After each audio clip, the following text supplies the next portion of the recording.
Hi, I'm Elva. My sister once handed me a glass of wine at a family dinner, said it was special, made just for me, but something felt off. So I swapped glasses with her husband. What happened next exposed more than just a single betrayal. It uncovered a pattern of lies, control, and years of being erased from my own family. They tried to make me look unstable. They tried to take my father, my place, my name. But what happens when the quiet one decides not to stay quiet anymore? Would you stay silent if your own sister wanted you gone? I stood at the edge of the dining room, clutching a bottle of wine I knew wouldn't impress anyone here. The crystal light above the table shimmered like it had something to prove. Marla's house had that curated warmth you see in magazines. Plenty of autumn tones, but not a single real feeling in the air. It was Thanksgiving week, and I had been invited more as a formality than as family. "Look who finally made it," Marla chirped, walking toward me in her pressed linen dress and glass-perfect smile. She kissed the air near my cheek, not even pretending anymore. "Everyone, this is my little sister, Elva. She's experimenting with writing now. You know how creatives are." I didn't smile. I nodded. The words experimenting and little were deliberate. She didn't even realize how often she played that same record. Or maybe she did, and that was the point. Either way, I'd learned long ago that some insults are meant to sound like compliments, and some people wrap their cruelty in a tone sweet enough to rot your teeth. I placed the wine bottle on the table next to two others already opened. No one would touch mine. I wasn't offended. I hadn't brought it for them. Dale, her husband, nodded at me from across the room.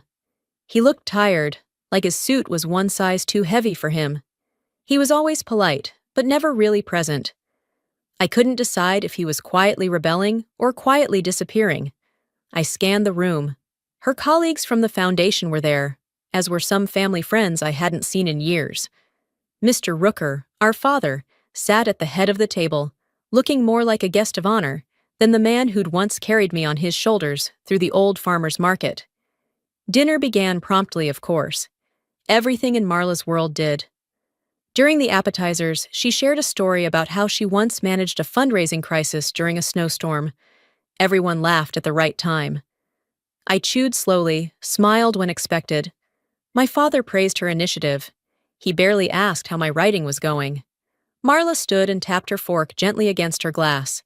"Before we get into dessert," she said, "I have something special." She disappeared into the kitchen and returned with two wine glasses on a separate tray. "This one's just for you," she said, handing one directly to me. "Special mix. You'll love it."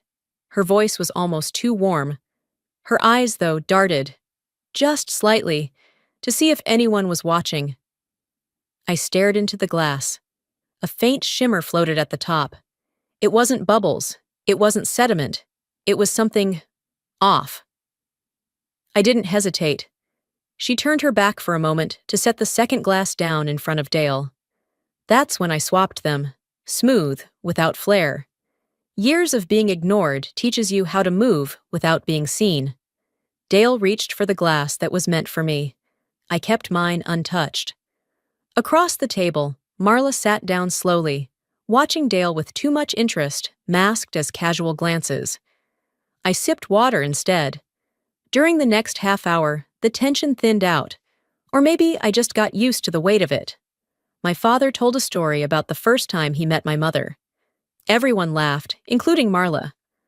I noticed she always laughed a beat too early, like she wanted to own the moment before anyone else could. Dale picked at his food, rubbing his temple now and then. His face had lost color.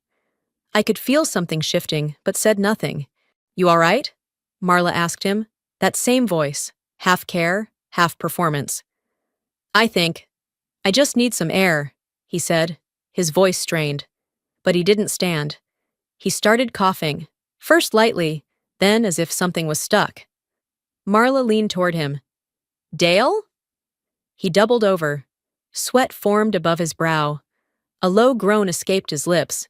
Then he jerked back in his chair and reached for the edge of the table. Someone stood up. "Should we call?" "Dale!" Marla said louder this time, touching his arm with urgency, but not once looking at me. Not once. The dining room exploded in voices and motion. I sat still, hands folded. I watched. I listened.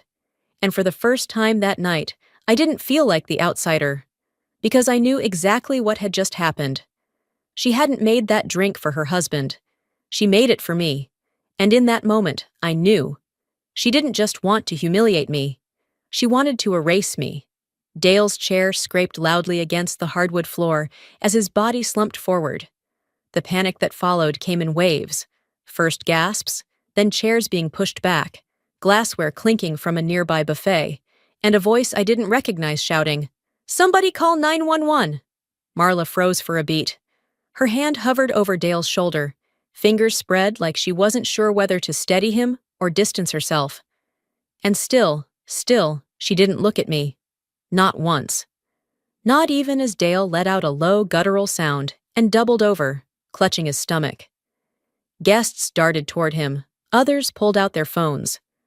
One of Marla's colleagues, Bethany, I think, had already started listing symptoms out loud, like she was narrating a courtroom deposition. Sweating, pale skin, erratic pulse.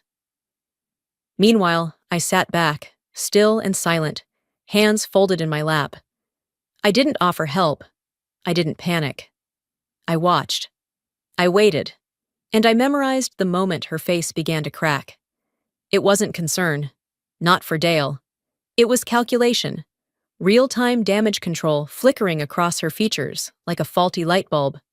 She kept her voice calm, directing people toward cold water, instructing someone to check for an EpiPen in Dale's coat pocket. It was all an act, and I wasn't the only one who saw it. "He's had shrimp dozens of times," a man across the table said, shaking his head. "This ain't no allergy." I didn't turn toward the voice. I kept my eyes on Marla, who smiled too tightly and said, "Yes, but you never know with these things. Sometimes people develop new sensitivities." Sensitivities. That's what she called it. Dale was groaning louder now, one hand gripping the edge of the table, while the other hung limply at his side. And yet, Marla still didn't show fear, just frustration that the script had gone off track. Minutes passed, or maybe they dragged. I can't tell. Eventually, the paramedics arrived and Dale was wheeled out, barely able to speak. I caught a brief glimpse of his eyes. They were bloodshot, confused. He never looked at me either, but something about the way he avoided my gaze told me he knew. The guests started to leave not long after. Polite murmurs filled the room, but no one lingered. Everyone had an excuse to get back to their car, their dinner, their children. It's amazing how quickly people vanish when the air shifts from celebratory to suspicious. I waited until the front door had closed behind the last guest before standing. The kitchen was clean. Of course it was. Not a trace of disarray, not even a dropped napkin or a wine ring on the counter. But I knew what to look for. Tucked neatly behind the sink was a second wine glass, untouched. I reached for it slowly, my hand steady, my breath measured. The rim still carried the faint shimmer I'd noticed earlier. I held it up toward the pendant light and caught the smallest film resting on the surface, like oil, but clearer. Carefully, I wrapped it in a linen napkin from the drawer and slid it into the tote bag I'd brought. I took a photo with my phone before I did, just in case. You only need to lie once to make someone question everything you've ever said. But if you're lucky, they leave the evidence behind when they're sloppy. Or too confident. I stepped out onto the back patio, letting the air hit my face, cooler now with nightfall just beginning to settle. The garden lights were already on, bathing the landscaping in soft yellows. Marla liked to show things off in layers, inside elegance, outside perfection. But it all masked the same thing: control. Dale once said that during a dinner party at their house, months ago. I'd complimented the table setting, and he'd chuckled, barely above a whisper. "Marla likes things controlled, even family." He'd said it like a joke, but his eyes hadn't laughed. Now I understood. Tonight wasn't about sibling rivalry or petty jealousy. It wasn't even about making me look bad. No, this was strategy. And if Dale hadn't taken that drink, I would have been the one in that stretcher, rolling out the front door to a chorus of well-rehearsed concern. I glanced through the glass back doors, watching Marla clear the plates with clinical efficiency. Her hands moved with the same grace they always did, but she moved faster now, sharper. She was cleaning up, not just the table, but the narrative. Too late. I took one last look at the glass, glowing faintly from inside my tote. It wasn't just a drink, it was proof. And for the first time in a very long time, I wasn't the one who'd have to explain herself. I walked out of her house that night with more than just suspicion. I walked out with proof. Back at home, I didn't turn the lights on right away. I needed a second to let the silence settle in. Something about it felt more honest than anything I'd just walked away from.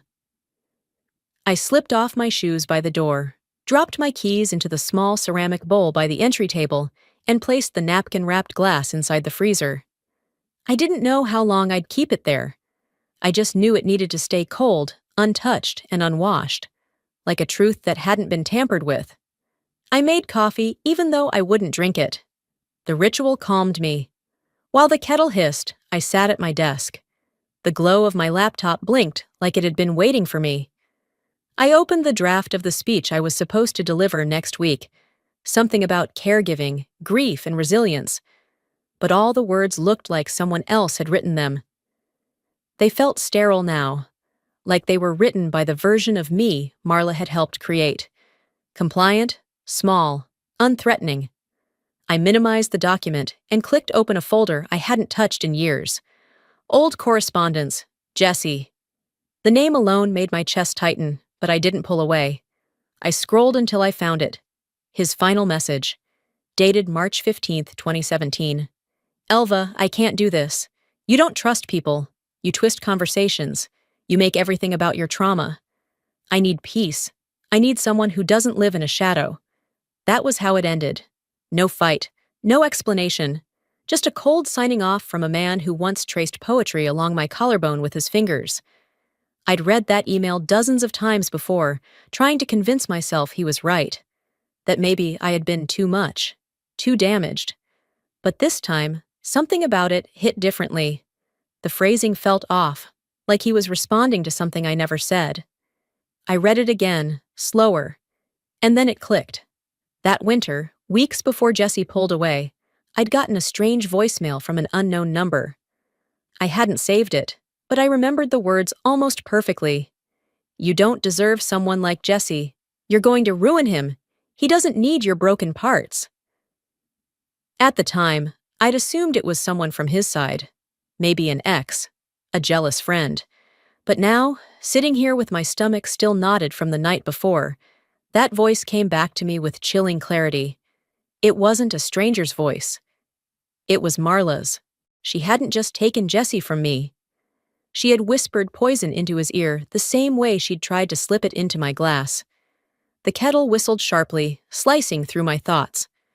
I turned it off, letting the steam rise and fade into nothing.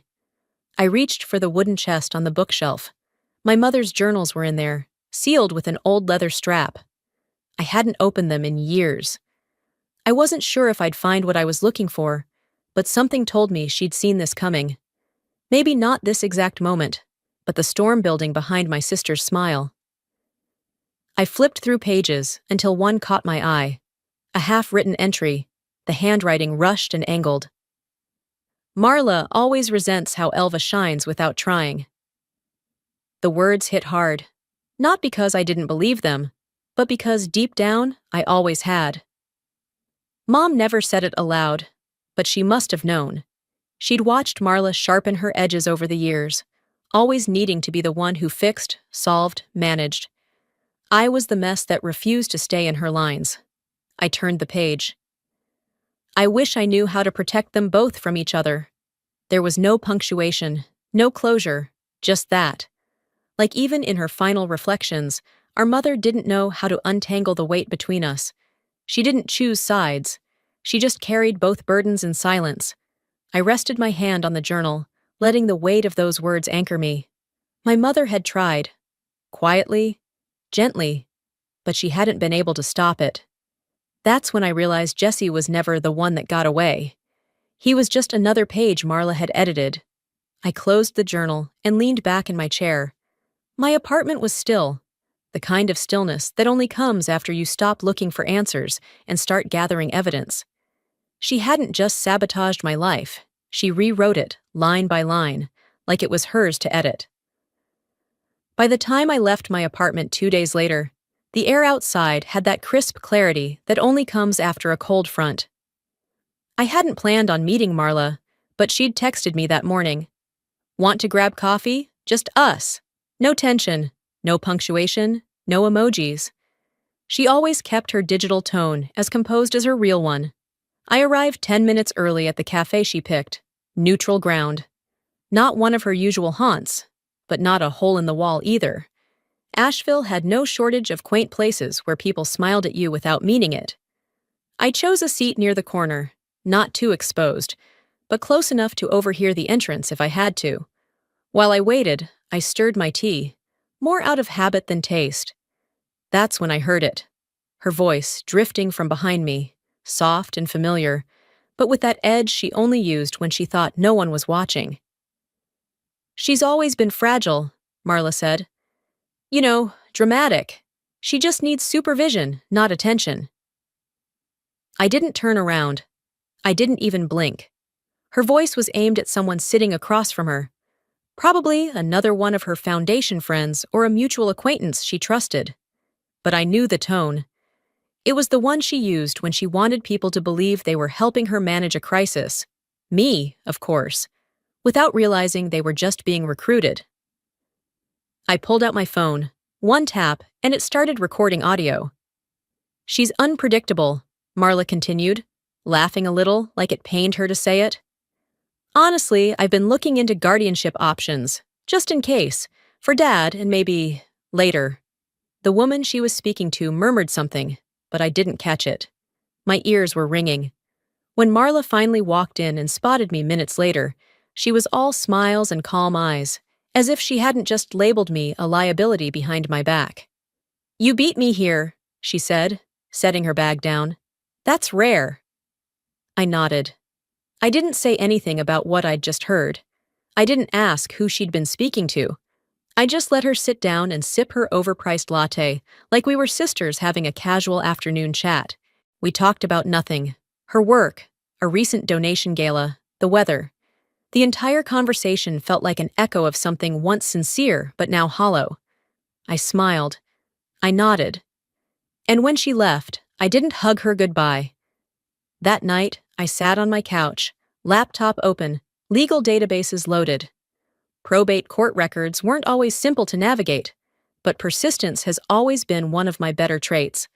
And there it was, filed under her name, request for temporary and permanent guardianship. Rooker, Robert A. I clicked. The language was worse than I'd expected. She'd painted a portrait of me as emotionally unstable, irrational, incapable of participating in decisions concerning our father's health or estate. Phrases like history of mental fragility and prone to erratic behavior jumped off the screen. There were no medical notes, no letters of support, just her signature and her narrative. I printed the document and highlighted every line that weaponized my silence, every carefully constructed sentence that made me out to be someone who needed to be kept out of the way. The next morning, I drove to the assisted living center where our father had moved into months ago. It wasn't a nursing home. It was upscale, private chef, manicured grounds, staff who called him Mr. Rooker, like he was still a man who gave orders, and not just one who was looked after. The receptionist recognized me. You're Elva, right? I nodded. I'd like to see my father. There was a pause. She clicked a few things on her screen and looked slightly uncomfortable. Actually, Ms. Whalen submitted a restriction request last week. Something about minimizing emotional strain for him? I kept my face neutral. Could I get a copy of the visitor log from the last 2 weeks? She hesitated. I don't know if I can... I smiled. Don't worry, I'll have my lawyer ask. 10 minutes later, I had a photo of the screen on my phone. Marla had visited 4 times, each entry logged precisely. Mine? Only once, 2 weeks ago, before the restriction. That wasn't coincidence. That was premeditation. I drove home without turning on the radio. I needed to think in silence. At my apartment, I laid everything out on the table: the audio file, the guardianship petition, the visitor log. I listened to Marla's voice again. How casually she rewrote me into someone fragile, someone inconvenient. She didn't just want to control Dad. She wanted to erase my voice, one legal form at a time. That night, I didn't cry. I didn't rage. I made a list: names, contacts, next steps, and I sent a message to someone who owed me a favor, someone who knew a judge. If Marla wanted guardianship, I'd let her plead for it in front of a courtroom full of people who wouldn't fall for her curated concern. She wants guardianship? She can have a courtroom instead. The next 3 days passed in that strange blur where your body functions, but your mind never quite lands. I checked things off my list, followed up with the court contact, sent over documentation, set reminders to call Dad's lawyer. And still, I couldn't shake the feeling that something else was coming. When Marla made a move, she never just made one. On the third morning, I was rinsing a mug when my phone rang. Unknown number. I let it go to voicemail. A few seconds later, it rang again. Same number. Against better judgment, I answered. "Elva Rooker?" a man's voice asked. "I'm Dr. Michaels, your father's general practitioner." I shifted the phone to my other ear, suddenly alert. "Yes, this is she. I wanted to touch base regarding an email we received. Anonymous, but fairly detailed. It claimed you've been showing erratic behavior and may pose a risk to your father's safety." I didn't speak for a full beat. It referenced personal history, mood instability, impulsive tendencies, even implied there were prior incidents. "Do you have a copy?" I asked, keeping my voice even. "I can forward it, but you should know it was vague enough to avoid direct slander." Still, given its tone and context, I felt obligated to reach out. "Thank you," I said. "Please send it. And if anything else like this comes through, I want to know." He hesitated. "Is there something I should be aware of?" "I think you're already starting to see it." An hour later, the email hit my inbox. It came from a generic Gmail, no signature, no details I hadn't already guessed. But the phrasing, it was unmistakably hers. "Elva's emotional volatility has always been a concern in our family. As her sister, I've tried to support her, but now with Dad's health declining, I worry she might act out of misplaced stress or resentment." Out of all the tools in Marla's arsenal, this one cut the deepest. She wasn't just trying to keep me away. She was reshaping the way others saw me. Quietly, methodically. I stared at the screen, jaw set, until the letters blurred. I didn't cry. I didn't throw anything, but I saved the file, labeled it Weapon 1. That night, I sat in bed scrolling through the family group chat. It had been unusually quiet lately, and something about that felt off. I refreshed the thread and saw it. A new one. Rooker family, updates. Photos filled the screen. Dale, resting in a hospital bed, giving a weak thumbs up. A selfie with Marla at his side. A caption. "He's recovering well. Thanks for the prayers." Every cousin, aunt, and church family friend was tagged. All smiles and emojis. Except I wasn't there. I scrolled to the top. My name wasn't even on the list. She didn't block me. She just left me out. And no one said a word. Not one person noticed I was missing. The next morning, I walked into Marla's office without an appointment. The receptionist looked startled, but I didn't stop. Her glass office door was half open, and she glanced up just as I stepped in. "Elva, what?" I dropped a folder on her desk. She looked down at it, expression unreadable. "What is this?" "An email you wrote, and a group thread you built to bury me." "Elva, you didn't want to kill me with poison. You wanted to erase me with reputation." Marla sat back in her chair, folding her arms. "You've always been dramatic. I'm just protecting what's left of this family." Her voice was steady, calculated, like she was talking to a donor, not a sister. You're not protecting anyone, I said, leaning in. You're rewriting the story so no one remembers I was ever part of it. She didn't respond. You think being quiet makes you safe. It doesn't. It just makes you mistaken for a savior. Marla's jaw flexed, but she kept that professional calm painted across her face. I didn't give her the satisfaction of slamming the door when I left. I walked out the same way I'd walked in, deliberate, quiet, and with a plan. Back at my apartment, I opened the folder on my laptop labeled Strategy. I added 2 new files. Weapon 2, email smear. Weapon 3, social erasure. I wasn't interested in proving her wrong anymore. I was going to show everyone who she really was. She could keep pretending I was unstable, irrelevant, invisible. But I had the receipts. This time, the story won't be written by her lies. It'll be printed in court filings. The next morning, the sky was overcast. Thick, unmoving clouds hung low, like they'd been told to stay put. I sat at the kitchen table with my second cup of coffee, the kind of bitter I usually avoided. But I needed the edge. My laptop was already open. I stared at the folder labeled Strategy, took a breath, and opened another file. The one Dale had quietly shared with me 3 weeks ago. He hadn't said much when he sent it. Just a short message. If something ever happens, you'll need this. I clicked the link. The screen loaded with a low-resolution video, security footage from Marla's kitchen, the same night she'd hosted that lovely little dinner in her curated colonial home. The clip didn't need sound to tell its story. She stood at the counter, back to the camera, glass in one hand, a small vial in the other. She didn't even flinch when she tipped the contents in, gave it a light stir, and scanned the hallway. Nothing about her moved like someone acting on impulse. Every motion was precise, familiar.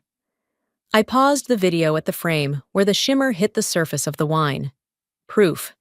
It wasn't theatrical. It wasn't damning in a courtroom drama way. But it was enough. Enough to cast doubt. Enough to say, look again. I uploaded the file to a private drive, locked it behind a password, and copied it to 2 separate flash drives. One went into the bottom of my purse. The other I slid into the lining of an envelope I'd already addressed to someone in legal counsel I trusted. No monologue, no dramatic labeling, just insurance. By midday, I'd showered, dressed in soft black layers that made me feel less observed, and drove to Dad's house. I hadn't been there in a few weeks, not since Marla had begun cutting off my visits. But this trip wasn't to see him. Not yet. I let myself in using the old code he never bothered to change. The house smelled like lemon wood polish and something else. Marla's favorite fig-scented candles. She never cared if he liked them. His study was mostly untouched. I walked past the pictures of us from childhood. The one of Marla and me at a school play, cropped to hide the part where I'd slipped and fallen just before the curtain rose. On the bookshelf, tucked between 2 atlases, sat the antique edition of Hemingway's short stories I'd given Dad for his birthday last year. Leather-bound, gold lettering, personal. I pulled it gently from the shelf, opened the front cover, and read the inscription. To Dad, from your loving daughter, Marla. I didn't need to feel the sting in my gut. I'd expected it. What I hadn't expected was the subtle crease in the spine that matched how I wrapped it. The smudge near the edge of the page that looked exactly like the ink I'd used. I pulled out my phone, laid the book flat on the desk, and took a close-up photo of the inscription.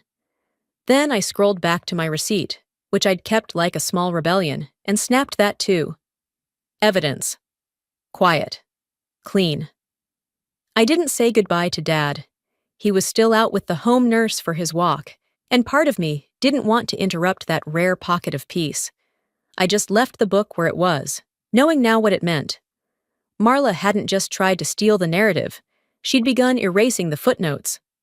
Late that afternoon, I pulled into the parking lot of the financial firm where our family's advisor, Mr. Harwick, still worked part-time despite his age. I'd asked for a meeting, told him it was about updating Dad's documents. Marla arrived 5 minutes after me, immaculate as always, expression unreadable. Dad was already inside, waiting patiently, legs crossed, cane beside him. He didn't say much these days, but his presence still held weight. Mr. Harwick welcomed us, offered bottled water, then gestured to the long table in the conference room. "Thank you both for coming. I understand you wanted to discuss the estate distribution?" "Correct," I said. I reached into my tote, pulled out 2 folders, and placed them in front of him. "Let's start with this." I opened the first folder. Inside, photographs. One of the book, one of the forged inscription, one of the receipt. And this. I opened the second. A still frame of Marla's hand holding the vial over my glass. No one spoke. Marla leaned forward, studied the images. Her face didn't move, but her fingers curled slightly over the table's edge. I didn't explain, not right away. "Finally," I said, "if anyone here thinks this is about money, they've never been the child who watched their name vanish from their own story." Dad looked at me. For the first time in a while, his eyes didn't seem distant. They held recognition. And something else, regret. Mr. Harwick cleared his throat. "Given this, I believe we should revisit the distribution terms of the estate." Marla's jaw tightened. She gave a short, practiced smile. "You want a war?" I shook my head. "No, just the truth. And I'm not the one who's afraid of it." I didn't stay for the rest of the meeting. I'd said what needed to be said. My part was done, for now. For the first time, I wasn't defending myself. I was making her explain. 2 days after the confrontation in Harwick's office, I found myself sitting in the county records building, tapping my pen against a clipboard I hadn't needed in years. There's something oddly sterile about those kinds of places. White walls, faded posters, about property taxes, air that smells like paper that's been sitting too long. But I wasn't there for nostalgia. A line from Mom's journal had been bothering me, looping back over itself in my head like a scratch on a vinyl record. She only feels safe when she's in control. She'd been writing about Marla, of course, though she never named her outright. That's the thing about our mother. She never pointed fingers. She documented. Quietly, thoughtfully, like someone preparing a trail of breadcrumbs. I followed them. A clerk named Rachel, probably in her late 20s, helped me dig through archived files. She had green nails and a wedding ring that looked too tight. "You're looking for anything filed before the current guardianship, correct?" she asked, sliding manila folders across the counter with a kind of practiced efficiency. "Yes," I said. "Anything under Robert A. Rooker. And if there's anything handwritten or notarized, especially supplemental clauses, I'd like to see those." She raised an eyebrow but said nothing. After 20 minutes, she returned holding a thin packet, dust at the edges. "Found something you might want to take a look at. Not digitized yet, too old. Dated 8 years ago." I opened it carefully. Tucked near the back was a folded addendum. Handwritten, signed, and unmistakably in my mother's handwriting. Addendum C, upon incapacity clause. Should any heir assume undue control over another, the estate is to be redistributed, favoring the disenfranchised. I didn't realize I'd stopped breathing until my chest reminded me to start again. I scanned the page twice more, then asked for certified copies, and thanked Rachel with a handshake firmer than I expected from myself. It was mid-afternoon by the time I pulled into the driveway of a modest ranch home on the east side of town. The shutters were peeling, but the lawn was neatly trimmed. I knocked once and waited. The door opened to reveal Mr. Lawton, retired attorney, former partner in Dad's old firm, and one of the few people my mother had trusted with anything. "Elva," he said, surprised. "Well, haven't seen you since. Goodness, high school maybe?" I smiled faintly. "I'm hoping you can help me answer something only you'd know." He stepped aside without asking what it was. Inside, I laid the addendum on his coffee table. His face shifted from nostalgia to something more serious as he read. "She asked me to notarize that personally," he said, voice low. "She didn't want anyone else in the office handling it." "Did she say why?" He nodded slowly. "She said, and I quote, 'I love both my daughters, but one of them will mistake control for protection. And if that happens, this needs to speak louder than I can. I looked away for a second, blinking more than I needed to. She asked me not to file it unless the estate came under conflict. He added. It has, I said simply. He handed the document back, then signed an affidavit without hesitation. You didn't hear this from me, but you're doing the right thing. On the drive home, I didn't feel triumphant. I felt solid, like I was carrying a weight that belonged to more than just me now. Back at the apartment, I laid out everything on my living room table. Footage of Marla with the glass. Photos of the Hemingway book with the wrong inscription. A copy of the anonymous email to Dad's doctor. Screenshots of the group text I'd been silently cut from. And now, the notarized clause from Mom's hand. I labeled the folder Contingency and sent a secure copy to my attorney. Then, I picked up the phone and made the call I'd been putting off. Hi, this is Elva Rooker. I'm requesting an emergency hearing to petition for independent supervision of my father's estate. No emotion in my voice, just facts. It was the kind of calm that doesn't come from peace, but from certainty. By early evening, my phone buzzed. A text from Dale. Dale. She hasn't said a word to anyone since your meeting. That usually means something's brewing. Just, don't be alone at the board dinner next week. I stared at the message for a while, then typed back, I won't be. This time, I'm walking in with every truth she's tried to bury. I turned off my phone, stood in front of the window, and watched as the last of the day slipped behind the mountains.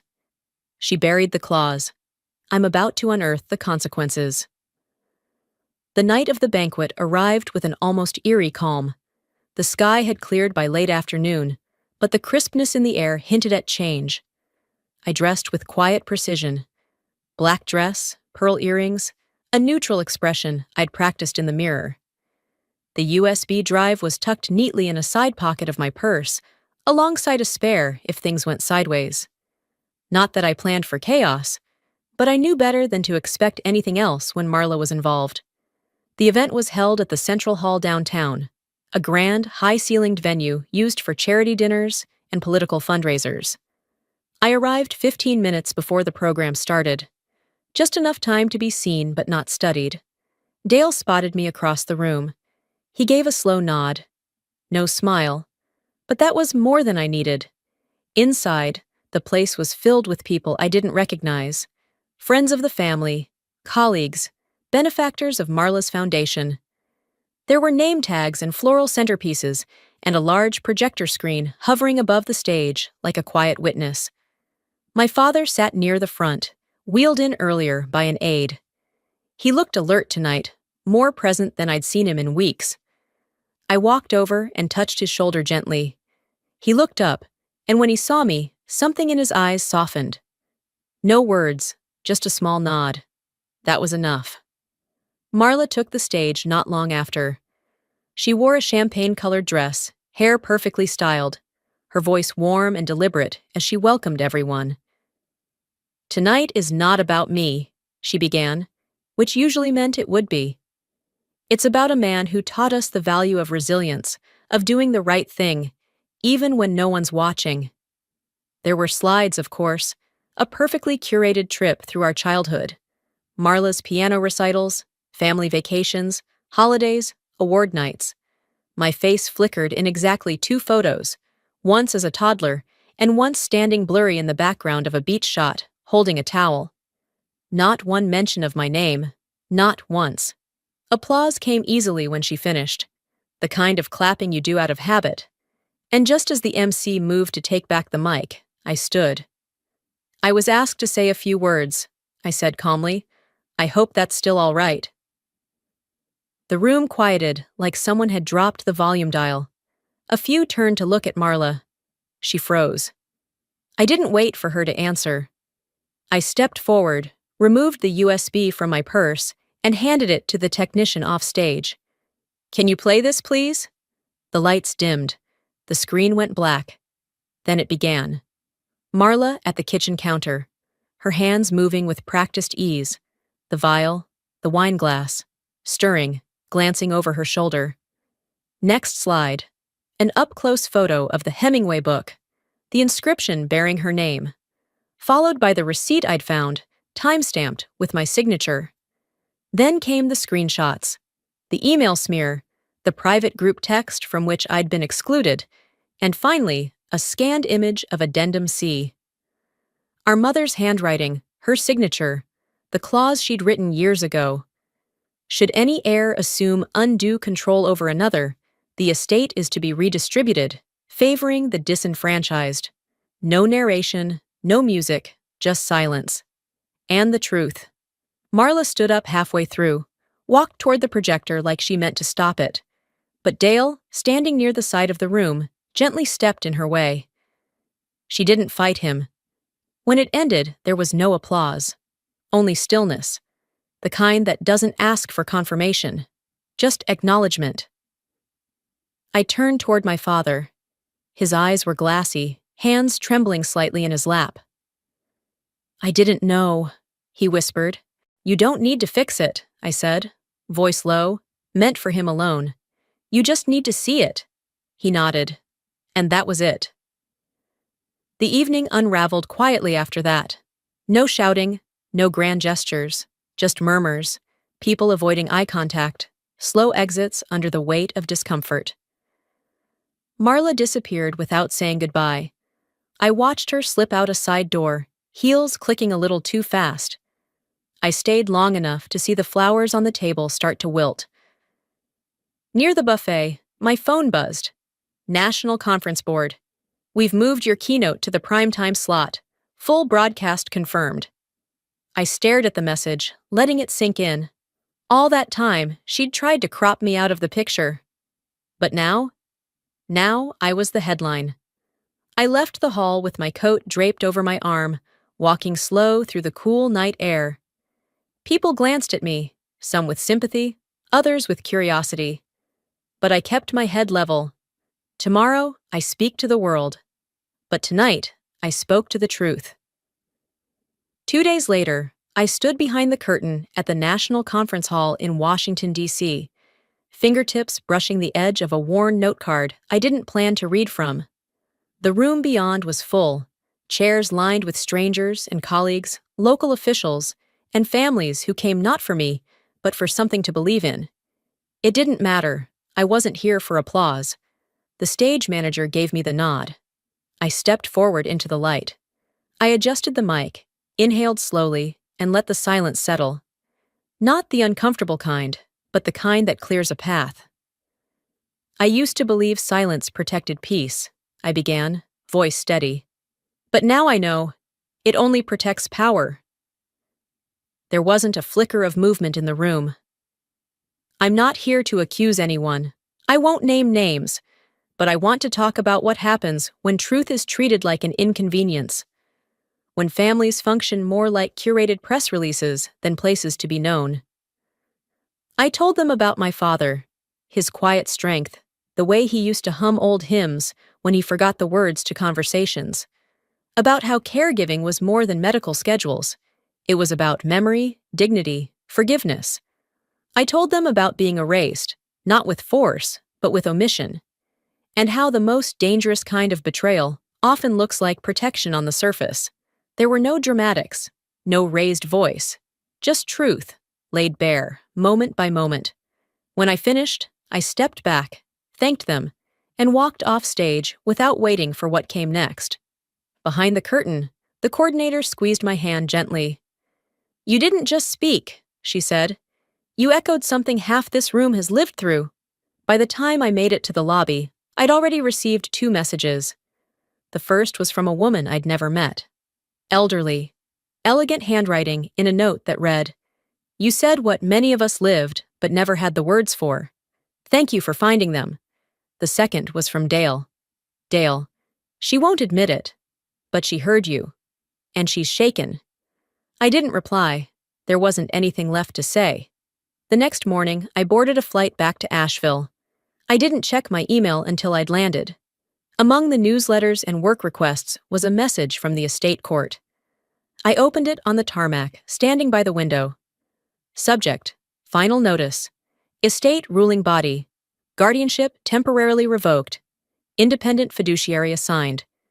Ms. Weiland removed from legal authority over all estate matters.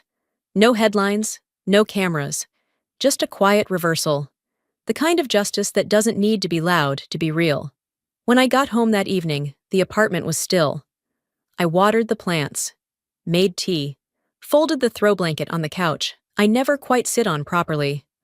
Life, it seemed, had found its edges again. Later, I heard a knock.